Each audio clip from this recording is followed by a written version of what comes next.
Ippo's retirement arc is insane. Instead of stepping back and enjoying his retirement, Ippo took on the role of a coach and leveled up his boxing game. Not only did he master the strategies needed for coaching, but he also became stronger than he was before retiring. Ippo supported his fellow boxers in their own title fights, pushing world-ranked fighters and champions to their absolute limits. This arc follows Sendo's journey to finally face Ricardo Martinez for the title, but it also takes detours to cover Sendo's revenge for Ippo's retirement. First, Ippo assists Sendo in his fight against Alfredo Gonzales. Then we get to Ippo and Takamura's world title training, where Ippo learns from Takamura what it truly takes to become a world champion, especially during Takamura's third weight division fight. Ippo pushes Volg to his limits even though he's a dominant champion, and then he's there in Wally's corner for his world title fight, where Wally pushes Ricardo Martinez to reveal his true colors. Finally, we get to Ippo training Mashiba for his world title fight, where he helps him prepare to face off against a notorious cheater. And now we are in the climax of the arc with Sendo's world title fight against Martinez, while at the exact same time Ippo took two disciples on his wing, becoming the MVP and leading the Kamogawa boys to their own success. This is a mix from the previous videos I've made about Ippo's retirement arc and the last video that covers the entire Hajime no Ippo manga after the anime ended, but I added more scenes that I left out from these videos and enhanced the overall narrative for this video. 2 months after Ippo's retirement, we see Imai having another title defense, which ends in just 1 round. When asked who he wants to fight next, he calls Ippo to return to boxing, even though the guy has been retired for a good amount of time. We then see what Ippo has been up to since retiring. He helps Umezawa with his manga, and surprisingly, Ippo can now draw way better than he could when he last helped Umezawa, back when he couldn't even draw a straight line. Umezawa then asks the question we are all thinking: why doesn't Ippo just return to boxing? Ippo gives a very Ippo-like answer: too much time has passed and he has already made up his mind. Ippo also spends more time working on his fishing boat business and regularly hangs out with Kumi. One day, Mari randomly catches Ippo and Kumi together and questions Ippo about Imai calling him out. However, Kumi immediately shuts Mari down, saying that Ippo should stay disassociated from boxing since he almost suffered permanent damage. Mari then asks Kumi why she cares so much about Ippo, to which Kumi responds that if something were to happen to him, she wouldn't have the strength to look after both him and Mashiba, who's also a troublesome boxer. After that, Mari leaves them alone and dips. Back at home, Ippo gets jump scared by Nanako. You remember Itadaki's sister, who asks him what he wants to do. Ippo says he would love to help people now, since everyone supported him in his boxing career, and now he wants to give back.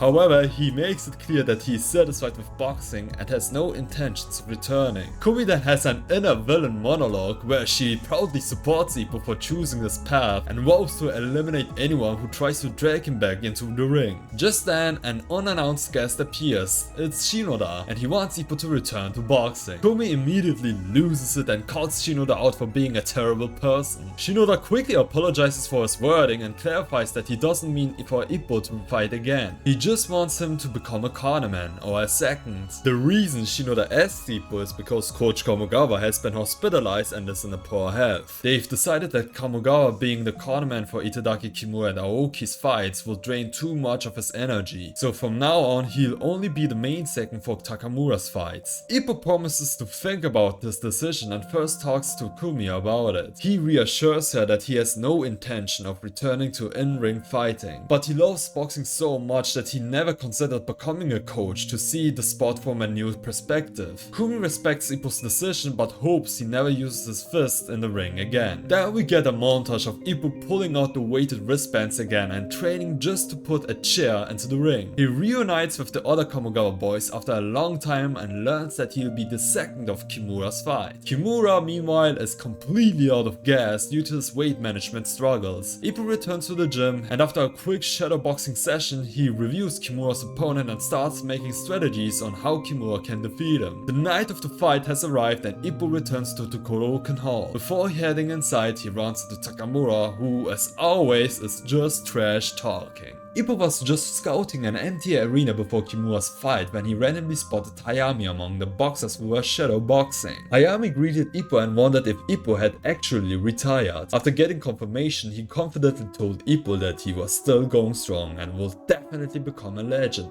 Then Hayami's fight started, and at first he was dominating his opponent like it was just another day at the office. But then we learned that his opponent is unranked. On top of that, Hayami has 21 fights on his belt with 11 losses, most of them recent. Kobashi was also in the crowd and has been watching all of Hayami's fights ever since their junior featherweight title fight. Kobashi knew exactly what was wrong. Hayami has been suffering from a shattered glass jaw ever since his fight with Ippo. Ippo broke it into pieces, and since then, even the lightest touch to his chin sends him straight to the canvas. Hayami tried to finish his opponent with a special counter, but he was instantly knocked down with just a simple touch to his chin. He got back up trying to fight on, but doubt crept in. He questioned where everything went wrong with his career, became overwhelmed and ultimately lost the fight. Meanwhile, Ippo noticed the connections between himself and Hayami. He realized that Hayami's body is just broken down, much like his own was during his final fight where he couldn't withstand even the slightest punches. Kimura's fight was up next and Ippo took off his weighted wristbands. He needed to go all out just to slide the chair into the ring for Kimura to sit on. After the first round ended, Ippo threw the chair with all his strength, except it didn't land in the ring. Instead, it flew straight into the audience. Trying to redeem himself, he hyper-focused and carefully slid it towards the ring, only for the chair to end up facing a completely unnatural direction. Meanwhile, Shinoda's bald spot got exposed and Kimura had enough, breaking into a diva fight with Shinoda. Annoyed, Shinoda fight back and the two agreed to not talk to each other for the rest of the fight. Now out of gas, Kimura needed advice, but when Ippo tried to help, he blanked. The break ended before he could say anything. When Kimura returned to the corner, Ippo told him it was okay to give up and mentioned that movie that he watched with Kumi. Kimura, desperate for any kind of distraction, asked which movie. Ippo of course couldn't remember. Determined to find out, Kimura pushed himself to survive another round and Ippo urged him to last just one more round. Somehow Kimura did, looking as dry as a skeleton in the process. Finally, Ippo gave some real advice. Kimura should just extend his arm while his opponent was charging in. Mentally, Kimura had already given up and decided to follow Ippo's words just to see what would happen. To everyone's shock, his opponent ran straight into his fist, knocking himself out. Against all odds, Kimura had won the fight. After Kimura's fight, the boys went outside to the hall and found the frustrated Hayami. Hayami mentioned he will start from square one and make a comeback. Ippo pressed him, asking if this was really the right choice. That's when Hayami broke down, admitting he was supposed to be the protege destined for greatness, until Ippo snapped it all away. Ippo just gave Hayami a cold glare because he recognized the same delusion Hayami was trapped in, the same one Ippo himself struggled with when he couldn't accept the reality of his own career. Takamura then gave Hayami some encouraging words, saying this performance was fire, but he wasn't mentioning his fight, but rather the time the boys went to sing in the karaoke. It gave Hayami false hope, especially coming from a world champion. This is the last time we see Hayami. He just walks off into the dark city alone, his back turned, determined to fulfill his destiny. After some time, it was Aoki's and Itadaki's turn to fight. Aoki won via KO while Itadaki struggled, mostly thanks to Ippo's confusing way of giving advice. Despite this, Itadaki won by decision and then ran off crying like a little kid. Realizing he needed to think from the perspective of a total beginner to become a better coach, Ippo decided to search for new prospects for the gym. One day he stumbled upon a kid being bullied by some high schoolers and intervened, telling them to let the kid go. The bullies naturally wanted to square off with Ippo. Instead, Ippo did a full Dogeza bow, showing a completely non-violent approach to resolving the situation. Their leader, Teihei, found the whole thing so pathetic that he just told his crew to leave Ippo alone and walked off. Ippo then helped the kid Teru up and introduced him to the Kamogawa gym. To motivate him, he told Teru to draw Teihei's face and attach it to the punching bag, mirroring the way Takamura introduced Ippo to boxing in the first chapter after saving him from Umazawa. However, unlike Ippo, Teru wasn't cut out for boxing, so instead Ippo introduced him to Umazawa, suggesting he try manga instead. Meanwhile, Ippo watched Miyata's latest title defense and it was a disaster. Miyata was performing terribly. Imai, who was also watching, explained that as Miyata's sparring partner, he knew exactly why Miyata's performance had declined. mind. Miyata was still forcing himself to cut down to featherweight, even though he was a natural lightweight. The only reason he kept doing it was the lingering hope of facing Ippo if he ever returned. But in exchange, he was also damaging his own body. Miyata got his arse kicked, but managed to scrape by with a decision win. On the bright side, he ended up adopting a small cat, which is nice. Sometime later, Taihei approached Ippo again. This time he had done his research and knew about Ippo's past as a boxer. He wanted personal training from Ippo. At first, Ippo refused, but then gave him a condition. If Taihei truly wanted him as a trainer, he had to go and apologize to Teru for his bullying. Later, Umezawa and Teru approached Ippo and confirmed that Taihei had actually apologized. Seeing this, Ippo met with Taihei again, but gave him another challenge. In just 3 days, he had to catch 10 falling leaves using only his jab. When the day of the test came, Taihei cheated. He blinded Ippo for a moment and pretended to catch falling leaves, when in reality, he was just holding onto them the entire time. Ippo, completely unaware of this trickery, accepted Taihei as his disciple. Later, Ippo went to the Kamogawa gym to borrow some mitts for trading. There, he reunited with Kamogawa after a long time. For all time's sake, Kamogawa offered to hold the mitts for Ippo, and Ippo accepted. At first, it seemed like a normal mid session, but as it went on, things escalated. Kamogawa was left in a shock. Ippo had somehow gotten even stronger, despite having supposedly retired. All he had done was heal, wear weight wristbands and study other boxers. Yet his punches had only become more terrifying. Ippo thanked Kamogawa for the mitts and promised that to return them. As Ippo trained with Taihei, the two had a conversation where Taihei revealed that he had an older brother who was also a boxer. However, his brother was also mocked, and Taihei was so ashamed that he cut ties with him. Ippo saw improvements in Taihei's technique, but warned him to never use boxing in a street fight. Breaking the rule would destroy Ippo's trust in him. The next day, during heavy rain, Teru rushed to Ippo in panic, screaming that Taihei had gotten into a fight with bullies from another school. Umezawa had tried to resolve the situation without getting Ippo involved, but they hadn't heard from him. Without hesitation, Ippo sprinted to the meeting point only to witness a horrible sight. Taihei was standing tall over a group of beaten bullies, having used Ippo's teachings to hurt others. Ippo tried to reason with him, urging him to stop and just come back to the gym for more mid-training. But Taihei, with an arrogant smirk, slapped the mitts away and mocked Ippo's naive nature. He sneered, saying that whoever taught him boxing must be a complete idiot for letting someone so soft into the sport. Ippo was devastated. His own disciple had betrayed everything he stood for, and at that moment, something inside him snapped. Ippo's face turned ice cold, giving what is easily the most chilling glare of the entire manga. Without hesitation, he slapped Taihei with all his might. This impact was so devastating that Taihei flipped through the air multiple times and was knocked out cold with a concussion. As Ippo came to his senses, he was in shock. He couldn't believe what he had just done. Guilt overwhelmed him. Thankfully, Umezawa stepped in like a true Chad. He told one of the remaining bullies to take Taihei to the hospital while he handled Ippo, but Ippo was still consumed by guilt. Feeling that he needed to atone, he marched to the police station to turn himself in. The officers, however, thought it was a joke and laughed him off. Still, Ippo was unable to shake his remorse. To show his regret, he completely shaved his head bald and went to the Kamogawa gym, requesting his permanent leave forever. Kamogawa, however, refused to let him off that easily. He told Ippo that his punishment should be way more harsher. Instead of leaving, he would have to train 2 new disciples until they made their pro debuts. And of course, those disciples were none other than Taihei and the other punk who witnessed the slap of the millennium. In a show of commitment, both Taihei and the punk shaved their heads as well. They told Ippo they forgave him on the condition that he trained them. With no other choice, Ippo accepted, and just like that, he had now had his own disciples.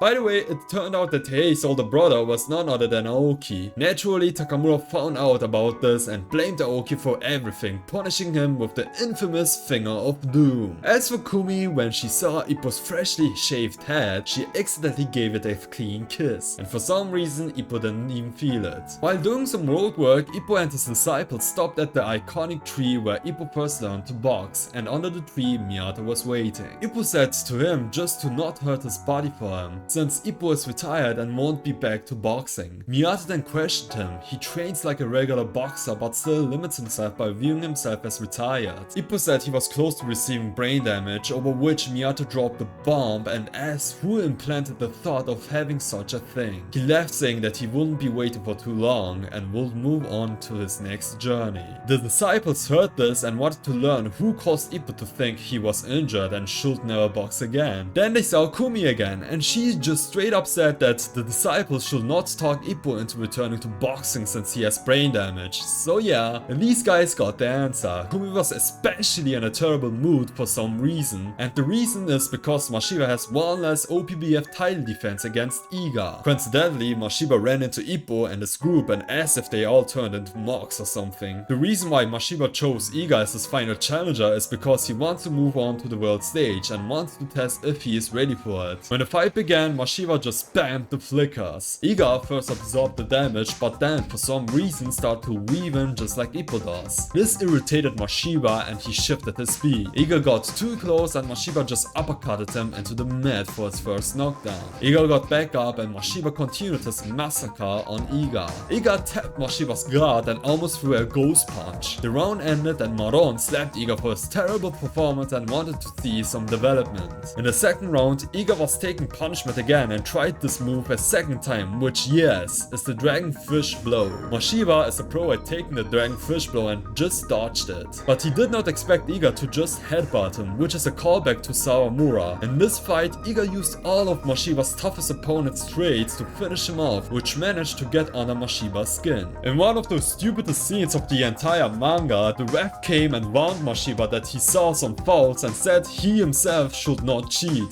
Bro, just warn the cheater instead of Mashiba, bruh. Mashiba got rightfully mad and wanted to brawl with Iga, but his fan club just cheered their hearts out. Mashiba asked a question that I ask myself every day and then decided to play it fairly just for this fight. Mashiba then gave Iga the finishing move speciality, where he gave him some uppercuts and chopping rights while also dodging Iga's bullshit. Iga got destroyed and Mashiba relinquished the title to move on to the world stage. After this fight, Ippo realized why he lost, which ultimately led to his retirement. He shared this reason with coach Kamogawa in the gym, stating that he abandoned his jab. Since he required the Dempsey rule, he abandoned the jab and only focused on dodging incoming punches to then land the finishing blows. Kamogawa agreed, stating that those who can control the left can control the world, and if Ippo had trained better, it could have been different. But worrying about that now is pointless since Ippo is retired, and there's no point of finding new strategies for himself since he won't fight ever again. Ippo got frustrated and wanted to punch his frustrations away, but ended up breaking down and fell to his knees. After Ippo had this breakdown over abandoning his jab completely in boxing, Takamura's last middleweight title defense was set. Ippo and his group finally grew some hair back and rocked that fade. They were also allowed to watch this fight from the corner, so the disciples could experience what a world title fight looks like from the best seat, and for Ippo to analyze Takamura's fight. On the night of Takamura's fight, something seemed off. For some reason, Takamura, who always goes for the KO whenever he can, was being driven back and getting beat up, unable to land a single punch. Ippo tried to understand why and came to the conclusion that Takamura's opponent was making small adjustments, whether by guarding himself differently or slightly changing his jabs to keep Takamura getting close. Kamogawa realized that Ippo was slowly grasping the situation, but Takamura shut him down, telling him to not think about Ippo since he will never come back to boxing. In the second round, Takamura still seemed to struggle, but at the decisive moment, he jabbed his opponent unconscious. Now that he could do whatever he wanted, he delivered the finishing combo. Then Takamura announced that he would relinquish the middleweight title to move up to the super middleweight division. And of course, he had to be a huge jerk to the crowd again, getting booed out of the building like always. After the fight, Kamogawa asked if Ippo had learned something, and Ippo realized the importance of the jab again. He told Kamogawa that he would never stop learning and just wanted to keep going. But at home, Ippo started experimenting with different jab variations and accidentally punched a hole in his wall. To cover that up, he slapped a clearly stating poster of Ricardo Martinez, the pound for pound strongest boxer, right over it. He admired Martinez especially for having the strongest jab out of every boxer. To make sure he wouldn't forget his thoughts, Ippo wrote everything down. He started analyzing the jabs of fighters like Mashiba and Miyata, both both of whom used the jab at mid and long range, while Ippo's reach is too short. That's why he never relied on his jab and instead just waited for openings to charge in like a raging bull. And that's exactly why he took so much punishment. He even recalled his fight with Kojima, where his lack of jab was painfully obvious. He only won because of his sheer determination and rage to KO Kojima, rather than actually using his skill set to avoid brain damage. Ippo also analyzed how his opponents needed to throw jabs or punches at a slight angle to hit him. Then the thought hit him. What if he had realized this before retiring? Could he come back?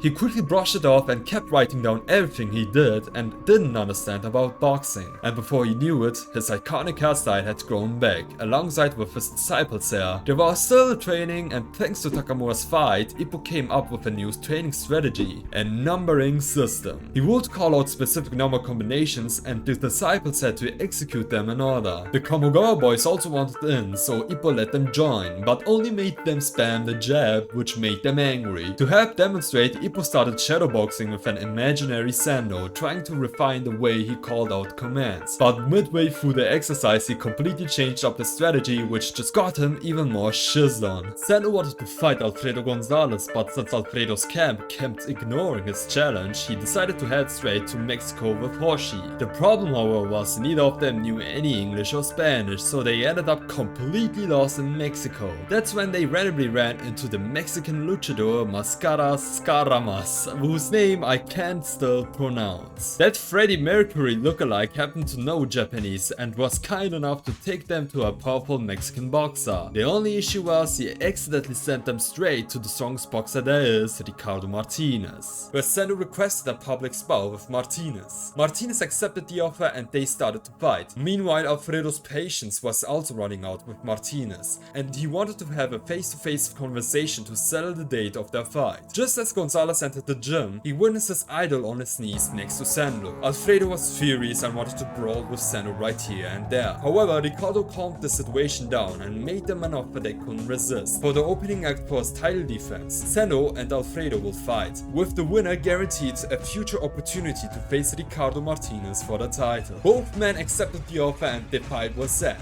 Alfredo viewed this fight as his last chance to fight Martinez in the ring, so he had no intentions of losing. Meanwhile, Sendo viewed this match as his revenge on Gonzales for defeating Ippo and as a way to redeem Ippo's retirement. Meanwhile, Martinez heard that Sendo had only lost twice in his career, both times to Ippo, which actually put him in a good mood. Back in Japan, Ippo was invited to a class reunion where he became the celebrity of the night and was even asked why he retired. He also ran into Aikawa again, you know, that girl from the class who was barely relevant to the plot. Ippo walked her home, where she admitted that she had always kind of liked him and even gave him her number, which in true Ippo fashion he immediately lost. But the important thing was that after all these years, Ippo still felt like he hadn't changed one bit, despite his efforts to become stronger. Later, Ippo and his disciples were invited to Data's gym for a public rookie spar, where other characters like Kobashi, Okita and Oda also brought their students. Ippo expected his disciples to do well, but they got rocked hard and had a rough time recovering. Then out of nowhere the news broke. Sendo had knocked down Martinez. Everyone was shocked and now Sendo was officially set to fight Gonzales. After the spar, as Ippo was leaving, Kobashi asked Data what brought him back to boxing. Data simply replied that it all came from his heart, that even after the fire had completely vanished, the embers were still there. Sendo eventually returned to Japan and made it clear that he only wanted to fight Alfredo because Alfredo had beaten Ippo. This was Sendo's way of challenging someone stronger than himself, since Ippo had beaten him twice. He even asked Ippo for advice on how to take down Alfredo. Ippo pointed out that their styles were actually similar, but Alfredo's jabs might be even stronger. Wanting to train, Ippo grabbed the mitts, only for Sendo to break a piece of Takamura's statue, but don't worry, that could be fixed later. During mitts training, Sendo nearly broke Ippo's nose and got curious about how Ippo would perform. Ippo obliged, taking off the weighted wristbands he had been wearing all the time. With a single jab, he sent the mitts flying out of Sendo's hands, and the impact ricocheted into Takamura's statue, completely destroying it. Sendo left after that, fully accepting that Ippo had become stronger than ever. The news that Sendo was going to fight Martinez even reached Miyata's camp. You might be wondering what Miyata's been up to. Well, he was busy trying to help a gym buddy with his math homework, except that not had Miyata couldn't even solve basic algebra. While at work, Mashiba stopped by a store and Miyata, in peak sarcasm mode, asked him to solve the math problems instead. But Mashiba, with the ultimate flex, solved them in his head and left Miyata completely speechless. Meanwhile, Takamura finally noticed that the statue had been completely destroyed. Ippo was assisting Kimura with his training, but Kimura was struggling hard with his weight management. It got so bad that he passed out multiple times from exhaustion. When nothing else worked, Ippo took drastic measures. He shaved both himself and Kimura bald to help make the weight cut. With Kimura's condition in mind, Ippo came up with a strategy, finishing the fight with just one round to avoid draining Kimura's already limited stamina. When the fight began, Kimura's only goal was to push his opponent into the corner and spam the dragon fish blow, much like Ippo's Dempsey roll. Everything was going according to plan until the round ended, leaving Kimura looking as dry as a mummy. Desperate, Ippo tried reviving Kimura the same way Kamogawa did back in the day, by showing a bunch of ice into his shorts. Surprisingly, it actually worked. Ippo explained that Kimura just needed one good hit to finish things, but Kimura barely had any stamina left and started having an inner breakdown, thinking he was pathetic for not making any progress since his fight against Mashiba. In that moment, he pulled off a reverse dragonfish blow, securing a KO victory in the end. Next up was Itadaki, who won via decision. Then it was Aoki's turn, where it was revealed that thanks to Takamura's finger of doom, he could no longer perform the frog punch. The boys started talking about how much Ippo has changed and wondered what it would happen if he returned to boxing, until Takamura shut them down, telling them to shut up because that wasn't happening. With Sendo's fight against Alfredo coming up soon, Kamogawa had a request for Ippo. He wanted him to go to Mexico to gain first-hand experience watching world-ranked fighters and champions in action, so he could become a better coach. Ippo accepted and flew to Mexico, where he met the Mara brothers on his way to see Sendo. On the day of the weigh-ins, Ippo was recognized by Alfredo and even Ricardo Martinez, metaphorically showcasing that even though Ippo is retired from boxing, the boxing world still revolves around him. Sendo needed to be in a certain mindset to fight a beast like Alfredo Gonzales, so he implored Ippo to have a non-contact spar, meaning they would not touch each other and would stop their punches at the very last second. However, Sendo was getting too much into the spar and was literally trying to punch Ippo for real. Ippo avoided all the oncoming punches and even teased Sendo by sticking with the no-contact rule and stopping his punches before connecting with Sendo's body. This gave Sendo negative aura, and he threw smashes at Ippo that even connected with Ippo's headgear but still did not touch Ippo. This moment was enough for Sendo to get heated up for his match against Alfredo, as he witnessed that Ippo, even though retired, still had the skills to make a legitimate comeback to the ring and hopefully have a rematch with Sendo. Actually, Sendo's whole motive for challenging Gonzales and later Ricardo Martinez was to get Ippo out of retirement. Sendo wanted Ippo to challenge him for the world title without having to slowly climb his way up through the rankings, going straight to the final fight. When Sendo's and Alfredo's match began, Sendo threw a smash right from the start and was ready to brawl. Alfredo, however, remained cool at it and punched Sendo by relying on the fundamentals like Ricardo Martinez does. Whatever Sendo did, Alfredo saw it coming and slowly decimated Sendo, leaving him no options but to take the incoming punches. For the entire first round, all Sendo could do was tank every punch Alfredo threw at him. Sendo got rightfully upset with his performance in the first round and wanted to speed things up. In the second round, when Sendo was still being hit by a series of punches, he called Alfredo out for holding himself back and not being the same guy who defeated Ippo in Japan. He wanted the Alfredo to use his real boxing style for the fight. Now that Sendo had memorized Alfredo's way of fighting, he pushed Alfredo into the corners. Alfredo lost his temper and revealed his true savage boxing style, pushing Sendo back. This was exactly what Sendo aimed for, and they both started to brawl in the ring. Sendo was first dominated in the exchange, then out of frustration he threw a smash that Alfredo was able to block, lifting him up and pushing him away. By the end of the round, Alfredo was the stronger one standing, while Sendo was barely able to stay on his feet.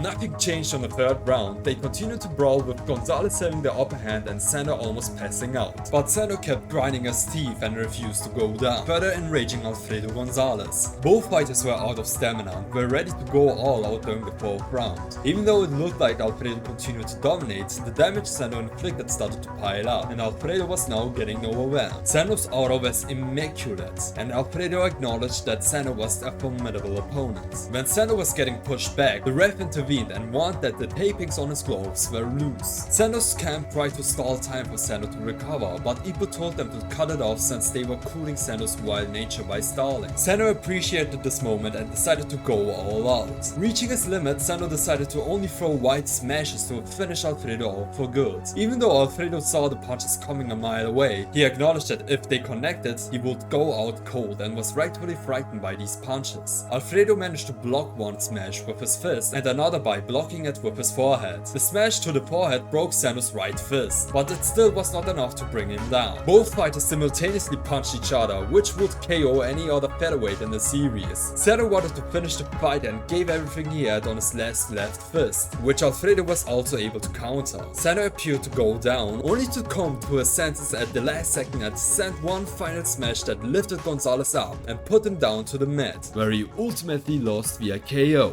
With this win, Alfredo then passed down the torch to defeat Martinez to Sendo, and he himself retired. Sendo then fully embraced the Mexican people, and then the main event started. Ricardo Martinez's title defense against the former WBC featherweight champion Billy McCallum. Billy had relinquished his title just for the chance to face Ricardo for the WBA belt. Since the boxing sanctions don't allow Ricardo to unify titles, this was the only way Billy could challenge him. Otherwise, Ricardo will just hold all the belts indefinitely, with no one having a chance to dethrone him until he voluntarily gave them up. Ricardo had high expectations of McCallum. After all, he was a world champion who utilized the Philly shell, a defensive stance that allows for both offense and counterattacks while maintaining their strong jab. The fight began, and while Ricardo was mildly impressed, Billy did zero damage. During an inner monologue, Ricardo reflected on his existence. He considered himself barely human, someone who took boxing too seriously, yet never had anyone push him to his limits. He felt isolated because no one could bring out the best in him. At one point, he even considered letting Billy land a hit just to feel something, but he immediately dismissed the idea as disrespectful to boxing itself. Instead, he just spammed his jab, breaking Billy's arm in the process. By the end of the fight, Ricardo was still unchallenged, desperately waiting for someone,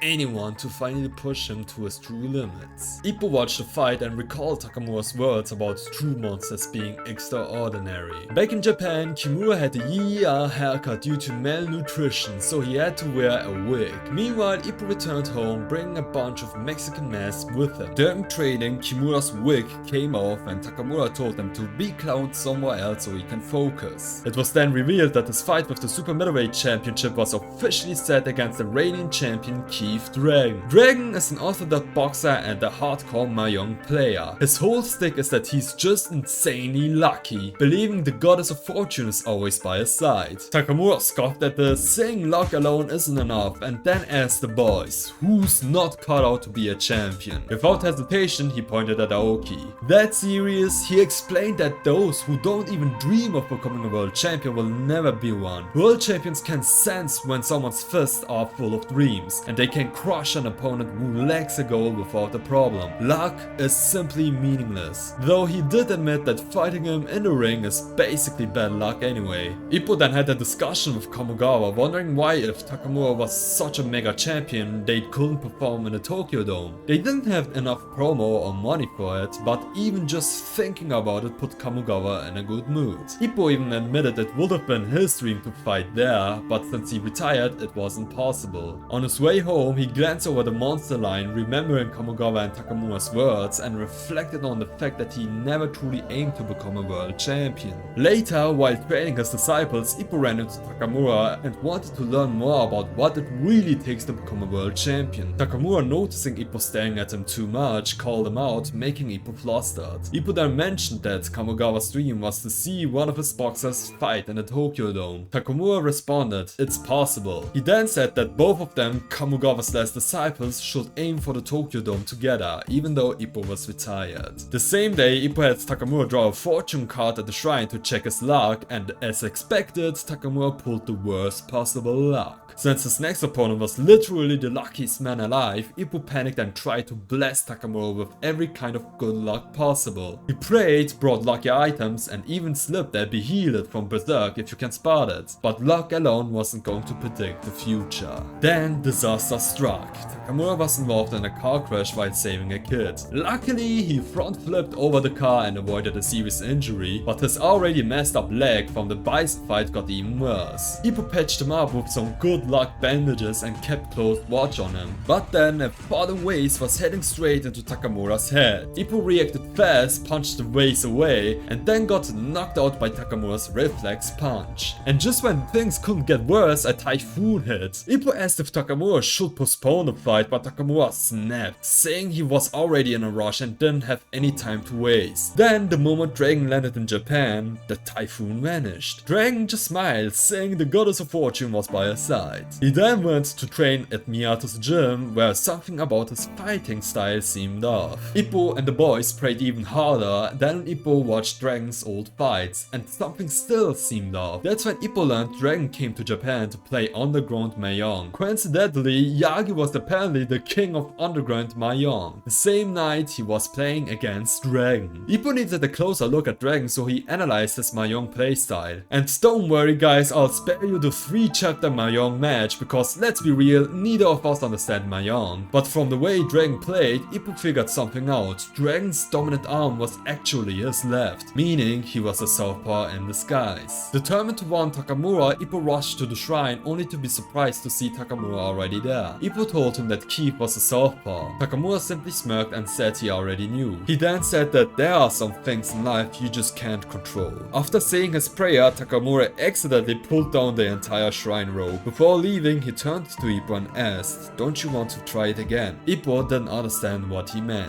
Takamura then walked off, saying he had to carry this weight alone then. The fight build-up continued with Takamura and Dragon facing off and promising a generational performance. But before the fight night, Takamura was found completely messed up, because he tried asking out Yamaguchi in a not so friendly way out. On the day of the fight, Ippo finally reunites with his former boyfriend. Miyata tells him that Dragon is a Southpaw, but Ippo says he already figured that out beforehand and even told Takamura. Miyata then had an inner monologue, struggling to believe that someone retired like Ippo could notice that, and wondering what would happen if he ever returned to the ring. Takamura's fight was finally about to begin. He made his entrance with robotic wings that exploded on stage. Dragon was already in the ring, ready to throw down. They touched gloves and went straight at it. For an entire chapter there was no dialogue, just fists flying, punches dodged, blocked and absorbed. It was clear both fighters were on even footing. When the second round started, Ippo and Kamogawa noticed something was off. Takamura was slowly taking control of the fight. They realized that now, as a super middleweight, he was reaching his true peak, no longer held back by brutal weight cuts. Takamura himself could feel it, pounding his chest to show off his newfound power. Dragon thought he saw an opening, but Takamura countered clean and knocked him down for the first time. Now fully in control, Takamura nearly finished the fight right then and there, but the round ended before he could land the final blow. Dragon, completely shaken, realized he wasn't just fighting a man, he was fighting a demon. Desperate, he prayed for some kind of miracle to save him. As the next round began, Dragon threw a straight. Takamura dodged and tried to counter it, but misstepped, awkwardly landing on his bad leg. He went down and the ref started counting. Ippo instantly noticed what had happened. Takamura had put weight on his injured leg. Dragon saw his chance and showed no mercy, mauling Takamura and trying to finish the fight before the round ended.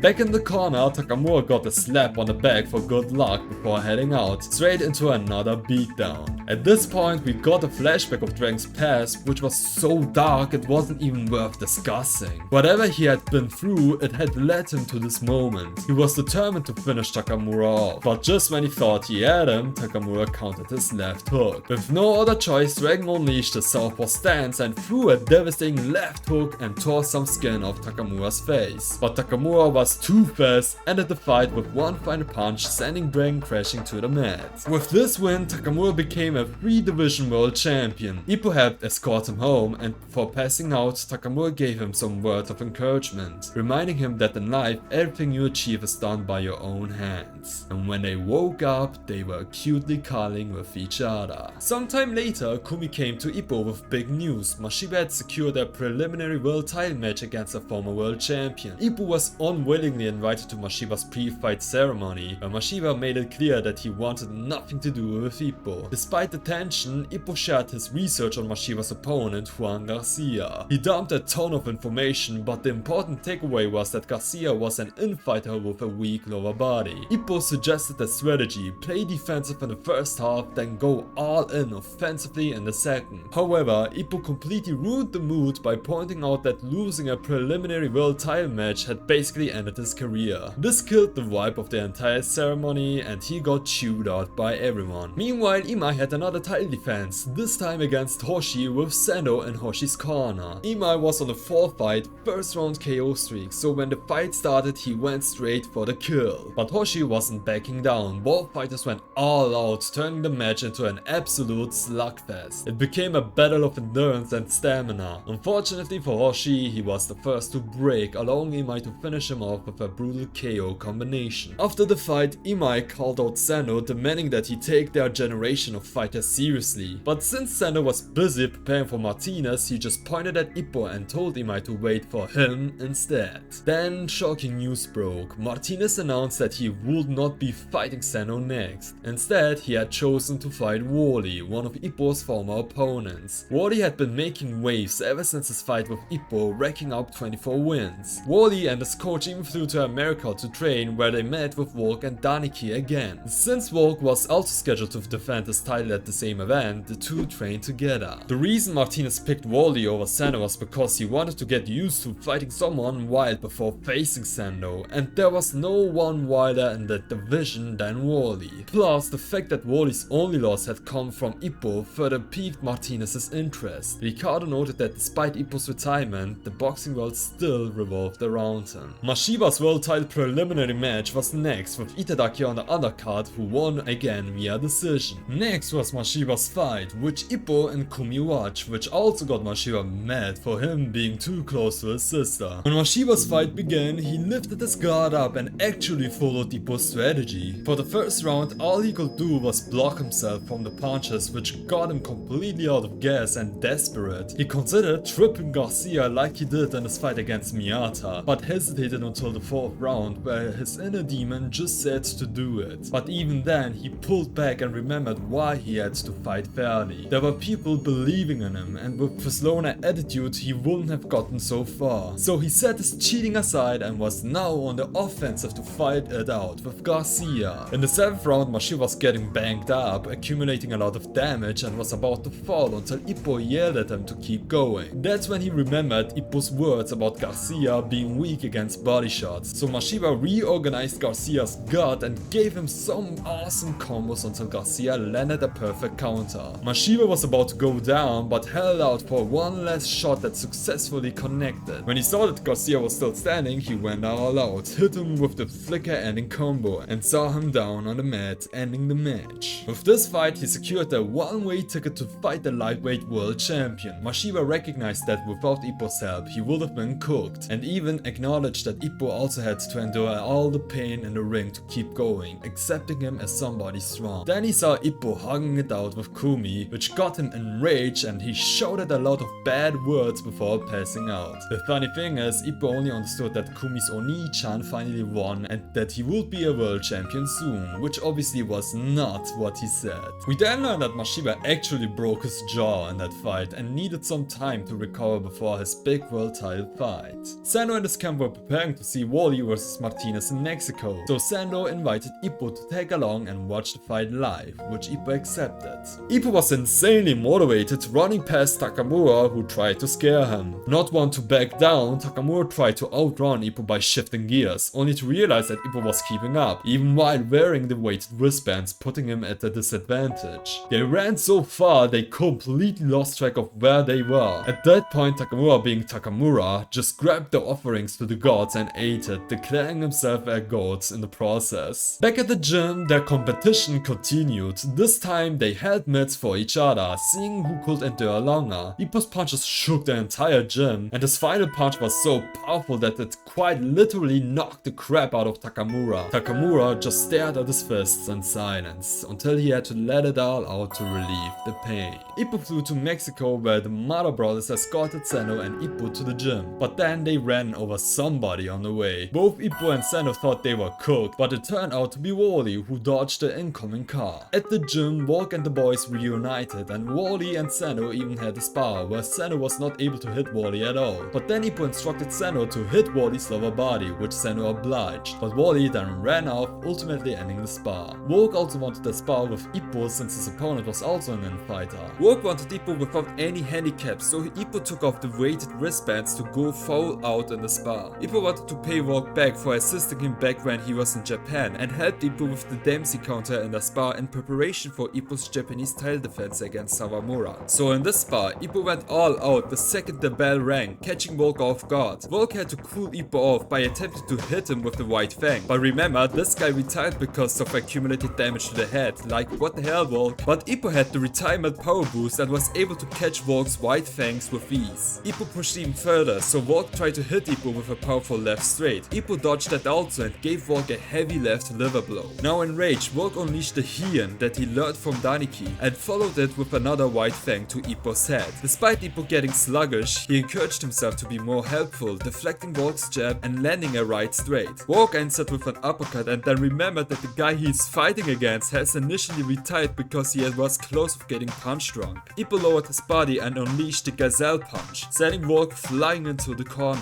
Ippo then took out the Dempsey rope for the first time since his retirement. Volg anticipated the counter but was surprised when Ippo went low to hit him with an uppercut. Before Ippo could chop Volg's head off, Sendo intervened and subsequently ended the spar with everyone displeased with the outcome. Sendo scolded Volg for hitting Ippo for real, considering the possibility that Ippo might be punch drunk and retired. Volg, despite being the world champion with newfound skills, acknowledged that Ippo nullified them and even sensed killing intent from him, questioning why a retired boxer like Ippo is upgrading himself if he is not returning to the ring. Daniki intervened to explain that there is something inside of Ippo that yearns to step back into the ring, but it requires a certain trigger to be activated, or else it will remain dormant forever. Martinez and Wally finally faced off, where Martinez confirmed the title wouldn't change, while Wally was just goofing around and taunting Martinez for being so serious. Miguel then revealed that Ippo would also be in Wally's corner as a second during the fight to gather more knowledge as a coach. Volg's title fight was first, where he wanted to end it as quickly as possible since Ippo broke Volg's ribs during the spar. He managed to end the fight in just one round, and with that, the fight is done, and Wally's match was next. Wally's ultimate goal is to become a champion to raise awareness about the mistreatment of animals and eventually become a zoologist, which is very wholesome of him. On the day of the fight, the headline for the match was the Alpha vs Omega, which is very characteristic of them. Wally, the Alpha, is a wild beast making his way to the top, wanting to overthrow the dominant Omega, who is lonely at the top and awaits the challenge he has longed for so long. When both of them finally got into the ring, Ricardo noticed Ippo in Wally's corner and questioned what his role was in the fight. His coach wanted him to not get flustered about this and just focus on the match. Ricardo accepted this and the fight was about to begin. Ricardo's game plan, as always, was to gather data about his opponent in the first round and slowly tear them apart throughout the fight. What even he himself was not anticipating at all was Wally sprinting towards him and performing acrobatic moves to fight him. Nobody expected much from the fight, but Wally proved everyone wrong, even Ricardo, by hitting him first clean on the head, causing everyone to lose their minds. Ricardo realized that he could not afford to be distracted for even a second, and tried his best to prevent Wally from getting the upper hand. However, Wally kept running around and using his unpredictability to keep Ricardo guessing his next move, leaving Ricardo unable to do anything in the first round of the match. Ricardo was so accustomed to the same kinds of boxers that Wally was like a whole unknown species to him. He admitted that he didn't know what to do and decided to stick to the fundamentals of boxing and gather more data about Wally. So even in the second round, all Ricardo could do was defend himself while Wally capitalized on this and managed to land some shots. Ricardo further solidified that Wally was just too much for him, stating that he was indeed strong. However, Ricardo noticed Wally's strategy and what his ultimate aim was. Wally was trying to hit Ricardo's eyes to blind him enough to land his unpredictable punches from angles Ricardo couldn't see. Realizing he could no longer stay on the defensive, Ricardo decided to throw hands with Wally for the remainder of the round, resulting in neither of them landing a significant hit on each other. Wally noticed that Ricardo was getting more aggressive, so he also shifted gears and began utilizing the ropes to increase his speed and agility. Ricardo felt like he was trapped in a jungle with the wild beast slowly preparing to attack him when he was off guard. Wally taunted him for not making a move, which managed to get Ricardo off his defensive strategy, prompting him to change the narrative of the fight. Ricardo threw his ghost jab, which Wally managed to dodge while landing clean hits on Ricardo. By the end of the round, Ricardo remained cool-headed and continued to apply his strategic style in the fight to nullify Wally's attacks. In the next round, Ricardo still utilized his ghost jab and mentioned that even in the face of true genius, he could only stick to the basics to tear his opponent apart. It was then that he finally managed to get his first hit on Wally. By now, over 5 rounds had passed and Wally was getting out of breath faster. Ricardo started to land good shots and Wally was beginning to lose his edge. Ricardo capitalized on this and managed to bring Wally to the brink, eventually giving him a knockdown. Wally got back up and wanted to continue where he left off, but Ricardo would not let him take the advantage anymore and kept throwing punches to immobilize Wally. Wally couldn't do much, and before the end of the round threw a smash, which Ricardo managed to block, but it caught him off guard. Wally, now completely exhausted, got permission from his coach to go all out. Ricardo was impressed that Wally still had spirit left before the end of the round, but in the 6th round he was caught completely off guard by what Wally was doing. Ricardo was now questioning whether or not Wally could push him to go all out, since Ricardo himself had never shown his true fighting style to anyone because nobody had been able to push him this far. Alfredo Gonzales knew beneath Ricardo's stick to the basic style lays a vicious aggressive style that he hid from everyone. Ricardo decided to slug it out with Wally to see whether he could be pushed, and they exchanged blows relentlessly. During the exchange we get a glimpse of Ricardo's past, where he is seen asking his coach what true strength really is. This is the same question that motivated Ippo to start boxing and is Ricardo's reason for boxing as well. Ricardo managed to break Wally's ribs and knocked him down again. Without wasting a single second, Wally quickly got back up, not giving Ricardo a moment to rest. Wally, smiling, managed to push Ricardo back. Ricardo admitted that Wally had become a monster, an important term Takamura had referenced many times in order to survive in the world of boxing. Wally knew that he was at his limit, so in a last-ditch effort, he threw smashes to showcase Sendo what to do when he eventually fights against Ricardo. Martinez, upon dodging the smash, began to show his true colors and started to smile, with blood-lusted eyes looking down at Wally. He threw a wide right hook, which Wally was able to withstand, only for Ricardo to follow that up with a straight to finish him off. Ricardo wanted to express his gratitude for how amazing Wally was during that fight, but Wally was just goofing around again. We later learned that Wally suffered a blind eye from that fight and could never box again. Martinez and Sendo had a massive stare down, confirming that their fight was going to be even more insane. After this intense fight, Ippo returned to Japan, where he first met up with Kamogawa and expressed his experience in Mexico and how much more he loved boxing thanks to Martinez's performance. Kamogawa knew the fire was still burning hot in Ippo and went on to mid-train with him. Then Ippo met up with Kumi and his disciples and gave them masks again. Ippo's disciples expressed that they finally wanted to prove their worth and wanted to take the pro test, which Ippo was first against, but then accepted that they could have their test soon. Mashiba and Sendo's world title fights were now closer than ever, which Takamura predicted that both of them would lose since they lacked certain specialities. Ippo was first glad that everyone was moving up in the world, but then he felt a sense of being left out. The boys were discussing the lightweight world champion Marcos Rosario when Ippo revealed that he has 20 wins, 2 losses and 2 draws, the same win-loss record as Mashiba. He is a Southpaw infighter and his losses and no contests come from the fact that he is a notorious cheater during fights, earning him the nickname the bad boy from Puerto Rico. Then we get introduced to the bad boy himself, Marcos Swiss Cheese Rosario. The very first thing he did was almost shoot his manager, only for it to be revealed that he was actually trying to shoot at Mashiba's poster. Then he got up close and smacked that poster with his bare hands, promising to end Mashiba's happiness. That night, Ippo went to Kumi's house where she was alone since Mashiba was at the training camp. That was the perfect opportunity for Ippo and Kumi to finally smooch, but Ippo was interrupted several times. First by the shade of Mashiba, then by the boys, and then by Mashiba again, until Mashiba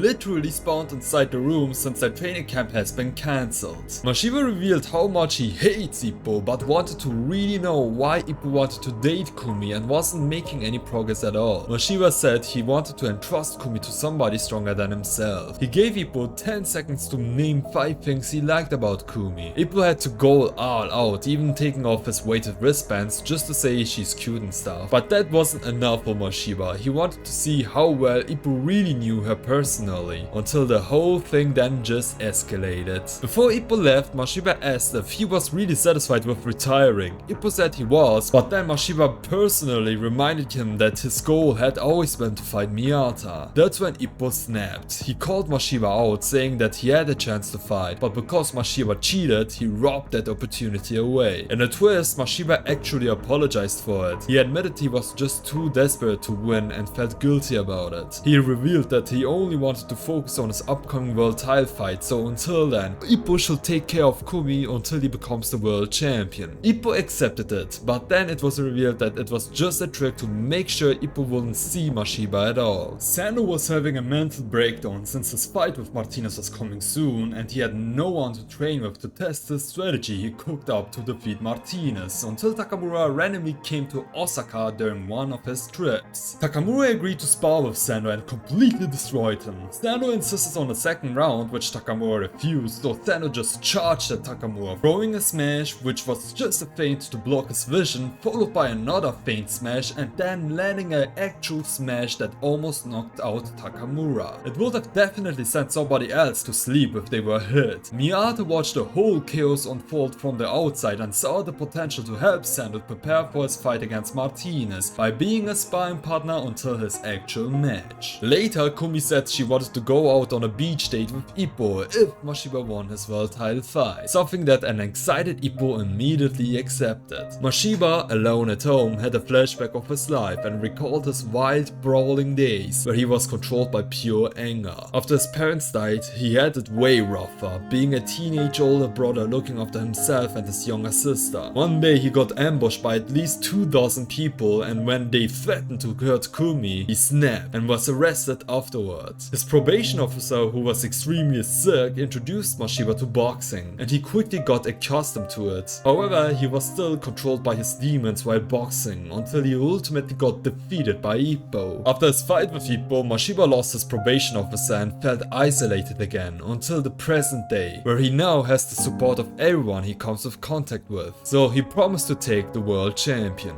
Meanwhile, his camp realized that they do not have a sufficient sparring partner since infighter Southpaws like Rosario are rare to find in the boxing world. After reviewing the Rosario tapes, Ippo initially wanted to assist Mashiba in his training, but since he did not possess the Southpaw stance, Takamura suggested Ippo could help Mashiba if he trained like a Southpaw himself. So Ippo trained day in and day out for his stance and visited Mashiba's gym for a spar with him. Mashiba's trainer was initially against the idea of a retired featherweight boxer simulating a Southpaw infighter. But then Ippo disrespected them by telling them he could unintentionally hurt Mashiba if he went full out. So to test if it's true, they put Ippo in the ring to beat him up for his snarky comments. At first, Ippo had difficulties getting inside Mashiba's reach. Then Itadaki intervened and mentioned that Ippo still wears the weighted wristbands and should take them off to weave in faster. What followed is that Ippo, without any difficulties, got into Mashiba's reach and started to dominate him to the point where Mashiba was pushed to the ropes and could only defend himself. This is a massive improvement ever since their first sparring session, where Ippo sparred with Mashiba in preparation for his fight against McCallum Ghetto, with both of them recklessly exchanging blows with one another. But ultimately Mashiba got the upper hand and Ippo lost the spar. But this time Mashiba's camp recognized Ippo's dangerous nature and decided to change their strategy to the one that they intended to use in the world title fight. And the strategy, Mashiba extended his stance, making it harder for infighters to reach him. They found themselves in equal footing, and their initial spar ended with Mashiba's coach commenting that Ippo fights like a natural southpaw. However, Mashiba decided to continue the spar to further beat Ippo up, as he caught him and Kumi almost making out and sought payback. Ippo accepted Mashiba's invitation and they no longer sparred to train but to inflict serious damage to another, with Ippo abandoning his southpaw stance and Mashiba going all out. They continued like this for 6 rounds without any rest until a duel exchange occurred, resulting in Ippo going down. However, on the next page he quickly got back up and taught the other boxers how to spar with Mashiba in the future, again unintentionally disrespecting Mashiba for the second time. When Ippo and Itadaki were about to leave, Mashiba wanted to show his gratitude for their help, but hesitated at the last second.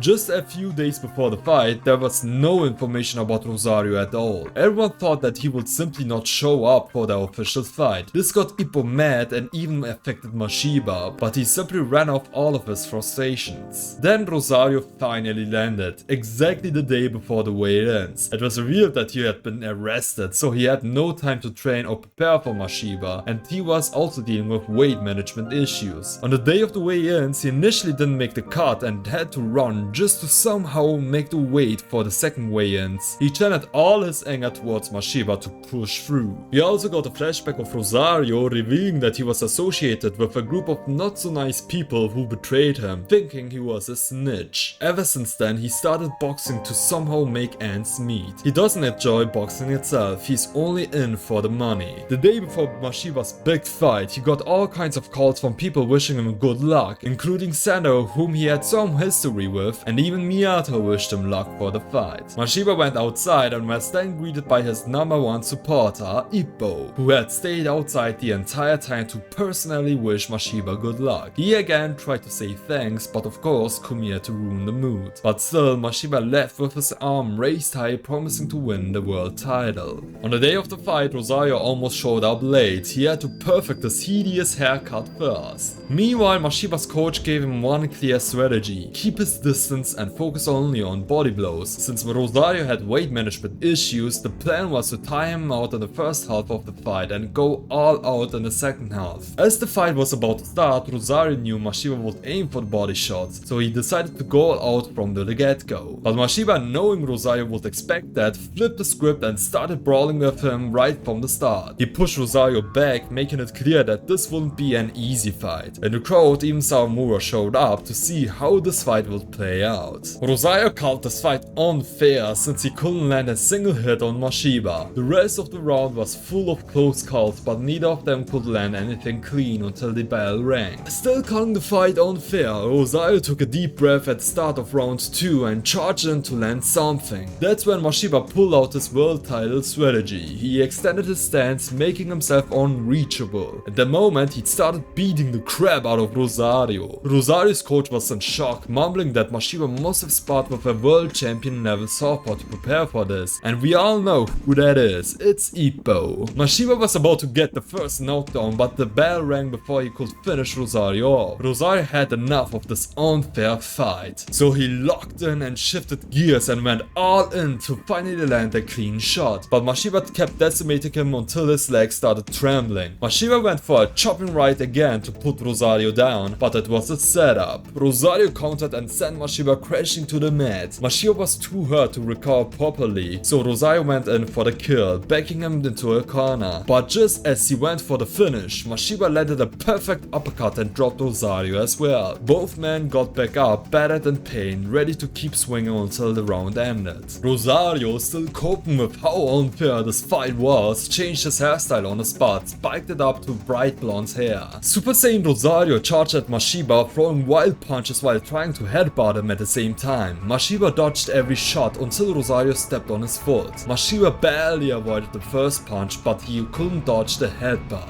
Now bleeding like crazy, he was out for payback. Mashiba was tripping, barely able to see out of one eye. Cornered, he almost threw an elbow at Rosario's head, but the bell rang right before he could. Rosario just smirked, fully aware of what Mashiba had almost done. In the next round, Rosario kept tripping Mashiba while landing heavy shots. Mashiba was on the verge of losing himself to pure anger, but hearing the entire arena cheer for him, he knew he had to let it go. He couldn't beat Rosario with rage alone, so he focused entirely on body blows, which Rosario picked up and prepared to counter. In the 6th round, Rosario thought back to how he was betrayed by his friends, but his fist wouldn't betray him. While taking a dozen body blows, he finally managed to counter Mashiba, sending him crashing headfirst to the mat.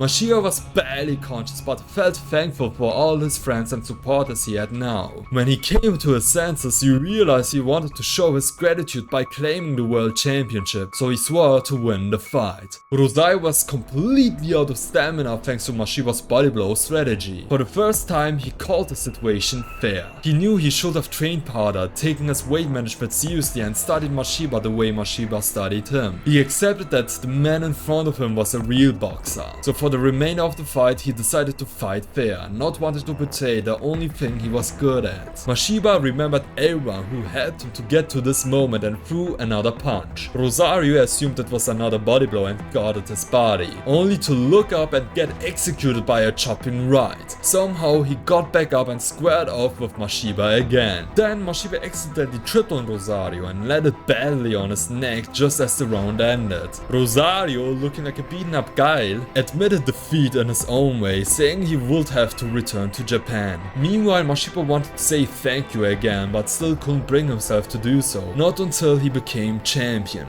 In the classic Hajime no Ippo fashion, the final round was an all-out brawl until one of them fell. Rosario was the first to go down. In the corner, Mashiba caught Ippo hugging Kumi in 4K. He had an inner conflict about why Kumi chose someone like Ippo as her first partner. He always said he would only accept someone stronger than him. He repeated those words, stronger than himself, and just looked at them smiling before turning his attention back to Rosario. Rosario got back up and Mashiba hit him with a devastating punch, but he had one more left in him. In the final exchange, Ultra Instinct Rosario landed one last counter. Mashiba positioned himself for an uppercut and sent Rosario flying into the ropes. Rosario, defeated but not broken, promised to train harder than ever. Until the day he returned to Japan, he wanted Mashiba to take care of his belt.